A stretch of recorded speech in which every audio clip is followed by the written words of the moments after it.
Well, thank you so much for that. So today on Pathshala, we'll be discussing about one of the most intriguing and one of the most complex, simple as well as the complex studies on technical analysis, and that's Elliott Wave theory. Now, what is Elliott Wave theory? It was actually developed in the 1930s, to be more precise, 1938, by Ralph Nelson Elliott. He was the one who who developed this very important and intriguing theory. So the theory goes by two very important theses. One is that the movement of prices, asset prices, it's generally in two important trends or directions. One is in the direction of the trend, which we call it in the Elliott wave terminology as the motive wave or the impulse wave.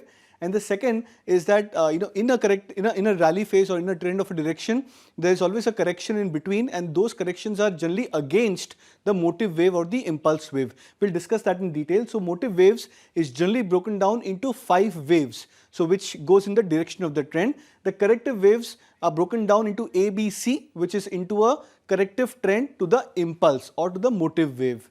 We look at the next slide, and here we will try to identify a very simple way of identifying an Elliott wave structure. So the green shaded part over here, what we can see, the part over here 1, 2, 3, 4, 5, this is the direction of the trend in which the prices move up. So we call this as a motive wave, or we call this as an impulse wave.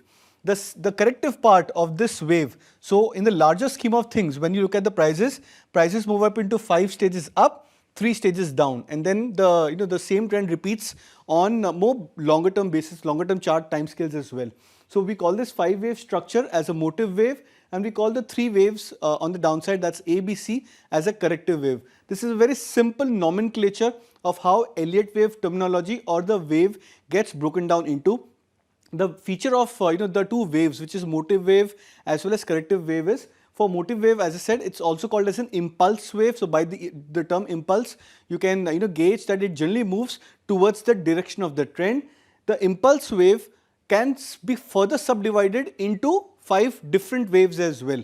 So on larger scheme of things, when you look at the daily charts, you look at the weekly, monthly, yearly charts as well, the trends can be broken down, the bigger trends can be broken down into series of impulse waves.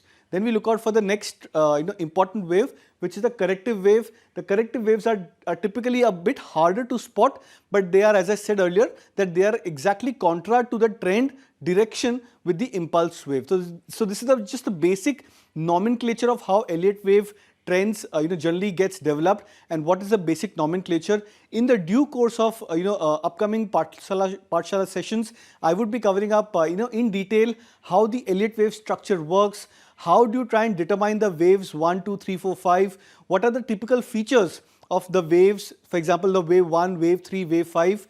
What are the typical features of those waves as compared to the corrective wave as well?